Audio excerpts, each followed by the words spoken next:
Greetings, Goshen family. I hope everybody's doing great. Today, I'm honored to have Sheila Gibson, the editorial manager from the Goshen News. How are you, Sheila? I'm good. How are you? I'm doing great. I'm excited to have you here in our forum and to talk about future relationship that we're gonna start or that we have started. It is. I have to thank you, and I have to thank the Goshen community. I was telling some friends of ours that Goshen is very receptive to everybody. And, you are an example of that, reaching out to us and saying, hey, guys, I've seen what you're doing. We've met a couple times in some events, community events. And, I meet your photographer sometimes everywhere we go as well. And we're like, okay, so we're doing almost the same thing, but different formats. Right. Is there a way that we can work together, that we can contribute? So we met a couple times, and now we're kind of getting some ideas. But before we get there, let's talk about the Goshen News, because it's been in Goshen for a long time, and it's very long. Yeah, it's I'm gonna say it's very representative of the history of Goshen and what has happened in Goshen. And there's so many things that I like to talk to you about, but let's talk about the Goshen News. Tell us a little bit about the story. You are the editorial manager, so you're in the middle of everything. I am. Yeah, it's a big job. So Goshen has had a newspaper in some form since about 1836, and we are the direct descendant of that newspaper. So technically, the Goshen News has been around in some form since 1836, and since Goshen, we looked it up and figured out that Goshen was founded around 1831. So it's pretty much the entire history of Goshen. So we have a staff that covers a lot of politics and a lot of community events that go on, and government, you name it. I mean, we try to be as much I can't even speak at as much as possible. So, but as our staff has gotten a little bit smaller, then we have tried to partner with other people in the community, such as yourself,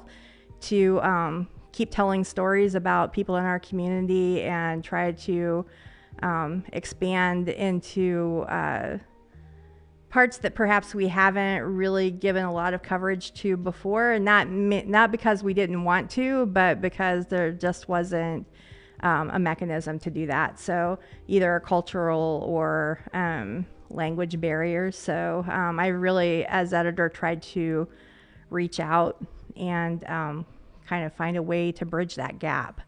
That's awesome, and also so necessary. When we met, we talked about the separation of the Hispanic community from everything else that has to do with communication. We used to have newspapers, but those newspapers have slowly disappeared. Mm-hmm. In itself, the newspapers are transforming themselves in general and throughout the world. And not having access to information in the language in which most of the Hispanic speak, which is Spanish, kind of makes it difficult. So they're missing a lot of important information that is happening in our community. Local politics, local advertisings of what's happening in the community. We're not being part of that. So I do believe that there is a gap there. We have to close. Right, and like we said, we want not only to be able to step into those spaces, but for people in those spaces to step into ours. Yeah, it's just meeting halfway, right? Yeah, exactly. Yeah, because again, when I started, I told you reach out to us. Mm-hmm. And that to me is a beautiful example of, Goshen is an open community where it says, hey, what are you doing? Can we do something together? And I was thrilled. I mean, this is the Goshen News. It's not a small thing. It's long history. It's established newspaper locally, and it's amazing. So so absolutely, it's I do find opportunities to connect our one community, and sometimes I'm going to say, Hispanic side of the aisle. Right. We kind of separate ourselves because we speak of us as another community, and that shouldn't be. Right. I think that we're in that time where that we have second, third generation of immigrants that are speaking English fluently, and so we can start talking about some issues. And at the same time, there's not, I'm going to say, that link, right, to know exactly what is happening in the Hispanic community. I'm sure the audience can agree that every day. I mean, I came to the United States in 1996. Back in the day, you would see another guy that looked Mexican, and you would be like, "Hey, there's another guy." You wonder if you're like, "Hola, do you speak Spanish?" And they're like, "Yeah, where are you from?" Nowadays, we're everywhere. Right. So it has changed in almost 30 years, and I'm sure that creates shock for people, Sure. And it's if you ask Mexicans, and this is cultural conversation now. This is where things get a little spicy. Right. There's a lot of Chinese people in Mexico now. And what are Mexicans? How are they feeling? Well, sometimes they feel threatened. So sometimes they ask questions like, "Why are there so many Chinese here in Mexico, or so many other immigrants?" So it's not just here; it's happening in the whole world. There is. Oh yeah, you can see in France, where they've had a lot of the Muslim population increase in France, and there's a lot of stressors then, between those communities. That has led to, you probably remember when France passed a law that women couldn't have coverings. Yeah. And, Big uprising. Right, exactly. So, I mean, yeah, it's not just the U.S., but yes. But we have to deal with it on our own home turf. Yes. And that's what our concerns are. And, the Goshen News, like you said, we've been around a long time. We know the ins and outs of our communities fairly well. But not well enough, there's always room to learn and to grow. And, we're not only just a newspaper, we're a digital platform as well. People can go onto our website 24 hours a day and look at news. We push it out onto people's phones and their apps pick us up. We're on Facebook and Instagram and you name it. The social media, we've even got a TikTok account. Oh, wow. Yeah. Very good. Started by some really great correspondents who we kind of like picked their brains. They're college students. So yes. They did a great job for us. And but we really do try to be part of the community and cover it to the best of our ability. So this is one of the biggest reasons why we wanted to make sure we partnered with someone. And you're a journalist, and we, and Sahib is a journalist. Yes. And he was at the Latino Business Expo last night and managed to get some photos for us. You'll see it in the Goshen News and tomorrow's edition. So yeah. Yes, that's awesome. Let's talk about the importance of a local newspaper.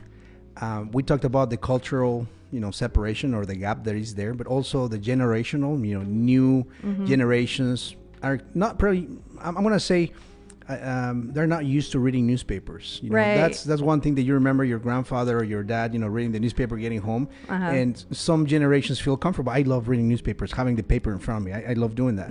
New generations don't do that. They use they the read phone. On the phone. Yeah, the phone is their newspaper. I mean, it really is. We have to, even though it's a different form of how we present the news, it's not like kids today aren't interested in the news. They are very interested. They're very involved and they want to have a voice as well. Yeah. And they're very curious. So we try to figure out how to best present that to them as well. So that's why we have like the social media platforms and try to push it out there with digital media. So yeah. So I'm thinking the opportunities that a partnership would bring to the betterment of our community, to close those gaps. Let's talk about how important a newspaper is, because as we went through the period of globalization where big entities became, and acquired local newspapers and, became like the only voices out there. Yeah. Sometimes people feel that they're not represented on the news. Sometimes Right. the news come only one direction, from corporate to down here. So Right. it's only one way, right? Yeah. But you have an opinion page. People can People can write, they can write and tell me how they feel. I mean, as long as you're not slandering somebody else, then, being libelous anyway, right. then, you can definitely write in and voice your opinion. Newspapers represent the communities that they're in, right? And so we're there to tell people stories, but also to hold government accountable. So yeah, we're going to have someone at a city council meeting, but it's not going to be necessarily just kind of like, this happened at the meeting, this happened at the meeting.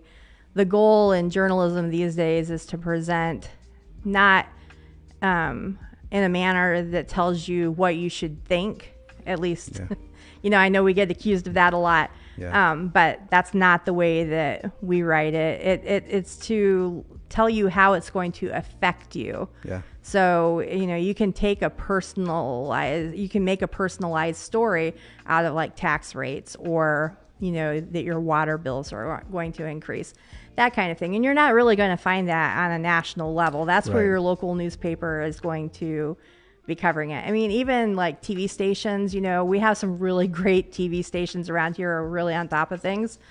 But are they going to come to your regular average meeting where you're going to hear that, or are they going to come for the bigger events? And generally, they're going to be at the bigger events and not the things that are day to day. Yes, and perhaps some of those day-to-day things are very important for the average citizen. They need to know what's happening in their local communities. Right. And if there's a restaurant that's going to be opening, that might not necessarily make it into the headline news of the day, but Sure. it's going to make it into your newspaper. So Absolutely. That's awesome. So, man, how difficult is it to work the editorial manager? Because you can't make people happy either way. No, no. I really try to listen. I have people who maybe have differing viewpoints or want to call me out, or I invite them to come talk to me, and they come to my office. I've had a few people in, and Oh, good. and I've tried to listen to them. And they're, we had one where someone felt that our editorial page was maybe a little bit too liberal. I went through. We really didn't find that, but we try to keep a balance between, liberal voices, conservative voices, and then the in-betweens. Oh boy, that's another gap, right? You're talking about cultural gaps, the generational gaps, and now we talk about, the politics. Right, and, political left. gaps are My goodness. exactly. Our country is very polarized right now. It is extremely polarized, and I'm one of those people where I live in the middle so much. I don't understand necessarily why other people don't want to be in the middle with me. Right. But I really, really, really invite people to come and talk to me if they do have an issue. So. And that's it, right? It's talking. It's just communicating. talking. It's debating. It's having reason. It's having the openness to listen to the other side and find common ground.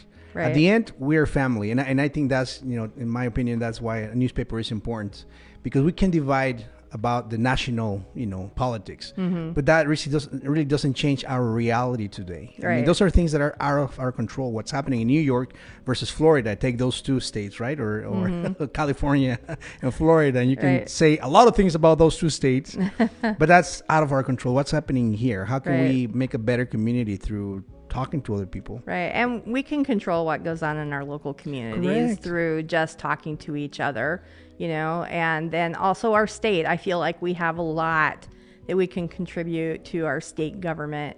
I mean, they live here in our communities with us, these, state senators and representatives like Blake Dorio and Joanna King, they're at all of our events. And we have them on our podcast. We have a podcast at the Goshen News as well. And so we invite them on to speak and talk about issues. It's been a while since I got to be editor. That had to go on hiatus for a while, but it'll come back. Yeah, but it's important. It's important to talk and to, even if you disagree in the end and things don't go your way, you still need to leave those doors open so that you can talk to people and be there when the next issue arises, Yes. So I'll tell you on our side, we find the benefit of doing a partnership with the Goshen News to inform the average, I'm going to say Anglo, I'm going to say white, with all due respect, the white community, because as I just mentioned, there is a larger group of immigrants coming to the area. A lot of them don't understand why. And, we need to, let them know.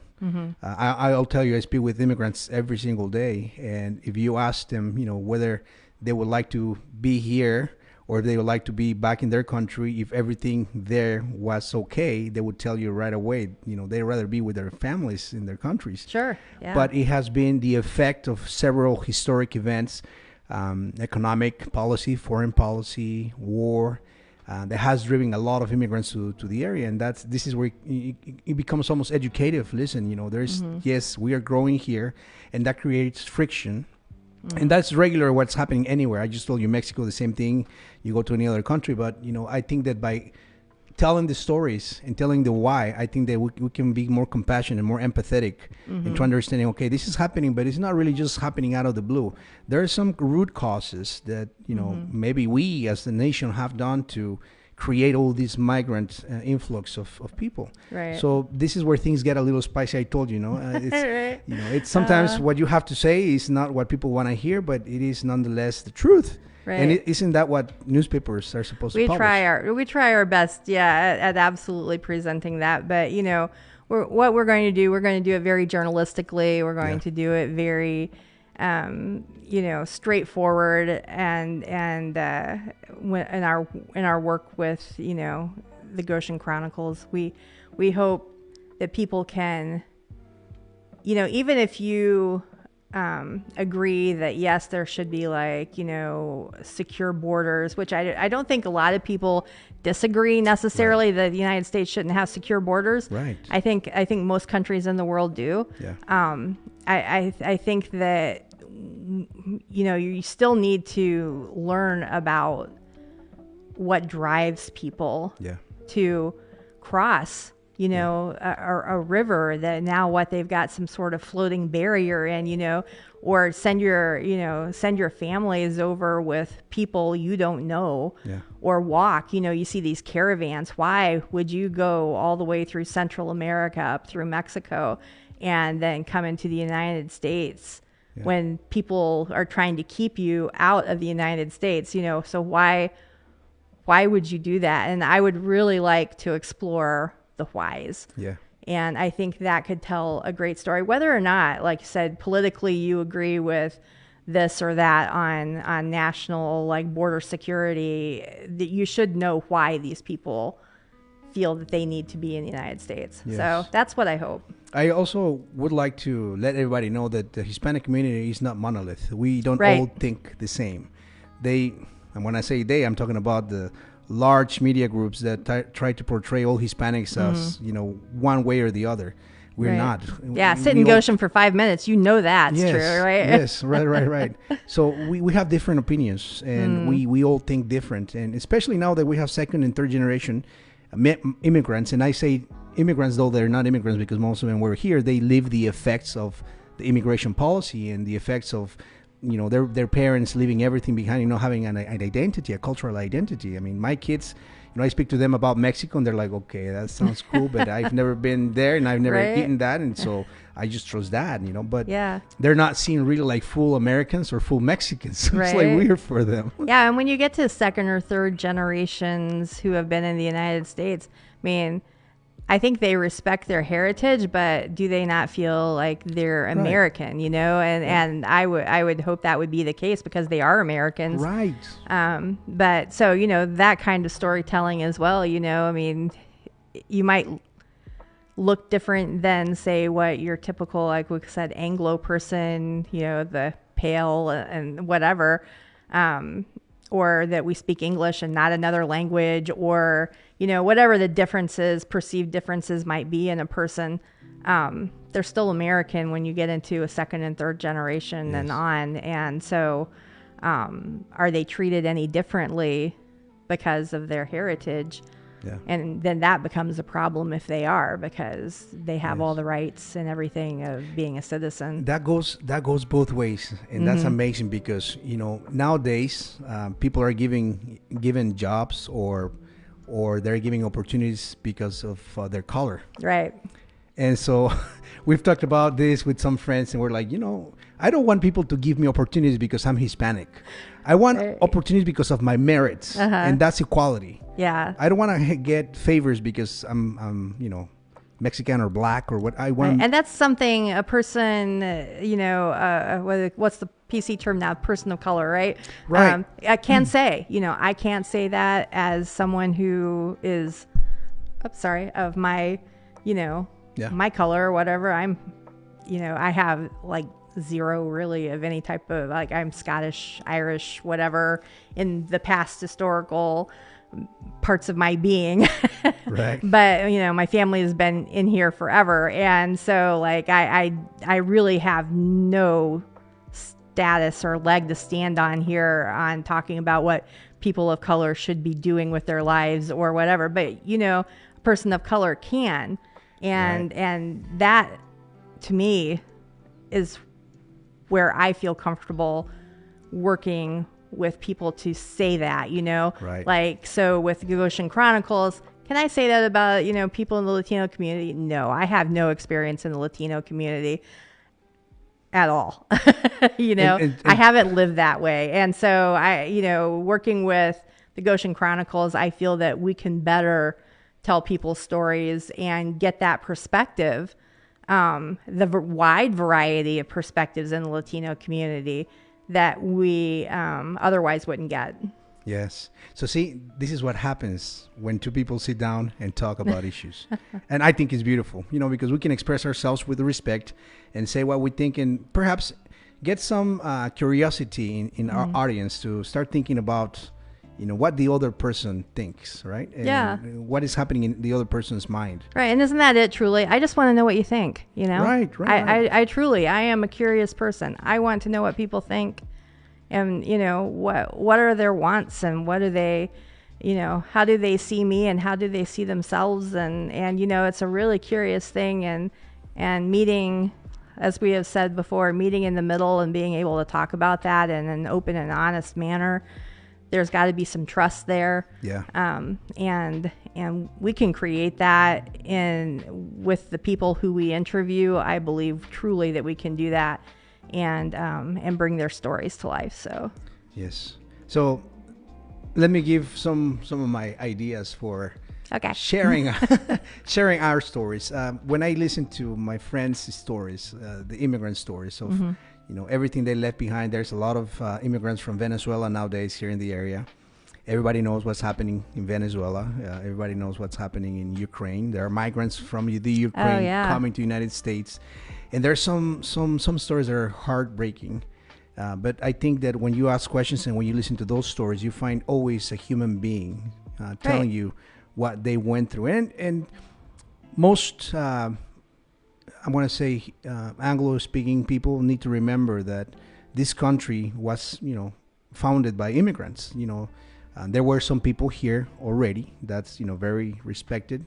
We understand that, but you know, people fled from Europe from the persecution, religious persecution, then World War II, World War I, coming to the United States, and so we're all immigrants, or most of us are immigrants here.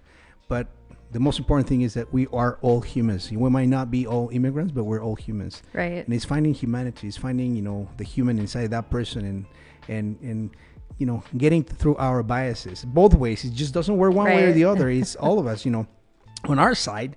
You know, there's that general thought that, you know, white people are racist. I'm going to tell you that my experience has been the opposite. You know, I have been blessed by, you know, mentors and people that want me to do good, give them advice, and they were not Hispanics. They were people, you know, white people. And so I can testify to that. And that's my personal story.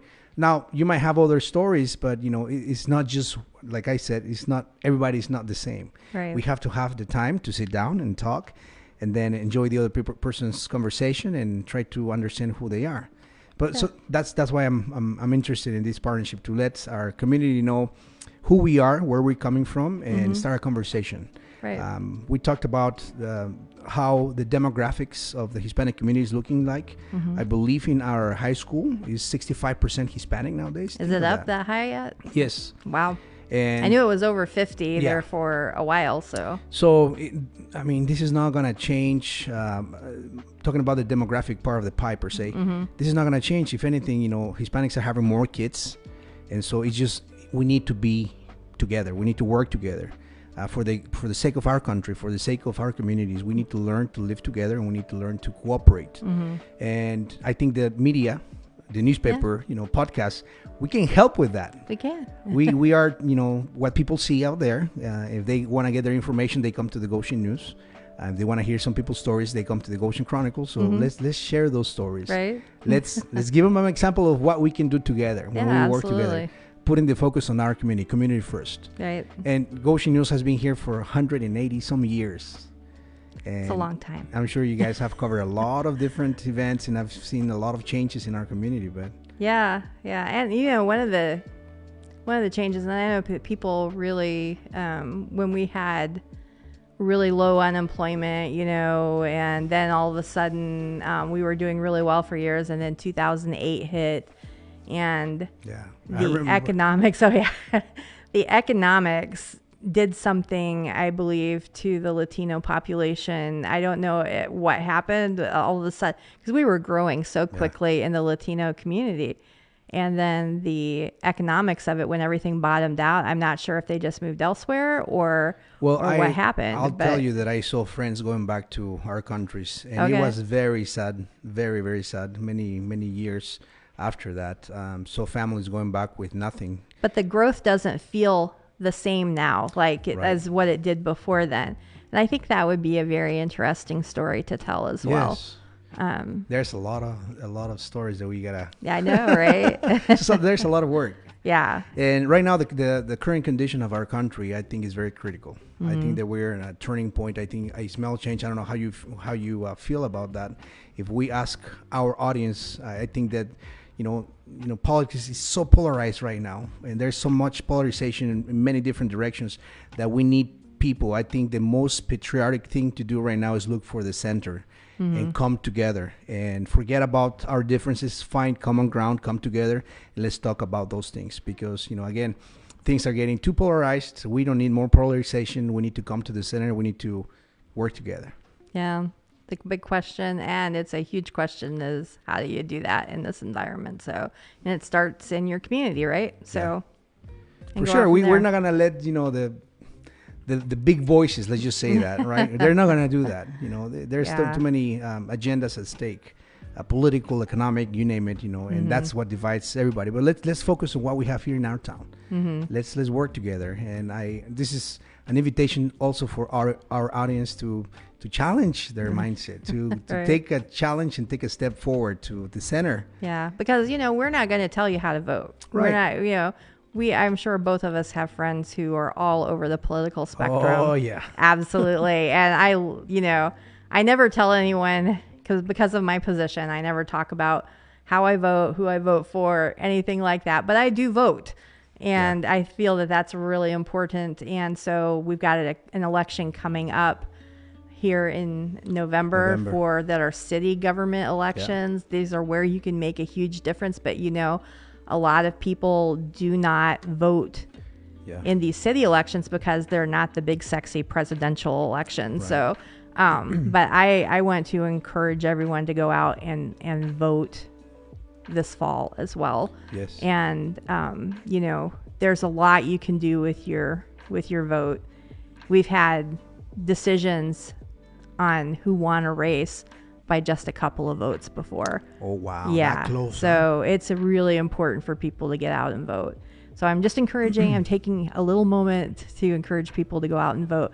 We're going to have a forum on September 21st, us and the Goshen News and the League of Women Voters, 6 o'clock. We're going to be at the Goshen Theater, and the public is welcome to come out and see the political process. We're inviting candidates, and they will be awesome. Being asked questions, not only by our editorial board and the League of Women Voters, but the public will be invited to write questions down, and we'll pick questions as well. Awesome. So, yeah. So everyone, please feel free to come out. We will be there. Yeah. Yes, you will be there. You have an invitation from me directly. So. Awesome. And on record now. Yeah. That's so awesome. We could speak hours here about all these subjects. But let's take step by step. Mm-hmm. The first step is let's work together. Yes. And thank you for the invitation. I'm thrilled and I'm honored to cooperate with the Goshen News. I told Sahib when you sent me that message, I'm like, yes, Sahib. That's awesome. And thank you. And again, that's an example of what Goshen really is about, right? Yeah. Let's do something together. Let's work together. So we have many ideas, and I'd like to invite our audience to give us ideas of what you would like us to cover together. Right. Our material will be shared with the Goshen News. And yes, and we will be sharing on your side as well. Sharing your work with us, and we'll be translating that work and sharing the same information that everybody else gets in English in Spanish, right? So that our communities can get that information and share that information and come close together. So if you have ideas of how we can work together to benefit you, if you information or any other thing that you like us to cover, we'll be more than glad to do that together. We're going to be meeting weekly to work on our relationship and get some projects going. And as I mentioned, Sahib is a journalist. I am not the journalist. Sahib is the journalist from Mexico City. He has his own story, but I was blessed that he showed up one day. And we talked about, hey, let's. We started dreaming. We said, hey, what would we do together? Mm-hmm. And so now we are here. We got started, and it's been almost 5 months that we've been producing content. And this is a milestone for us. Now we're working with the Goshen News. Yeah. I don't know how other people might think or feel about this, but for us, it's a big deal. It's exciting for us as well. I mean, even though we've been around a long time and we have a lot of readers around the world, we really do. Yeah. So it's good to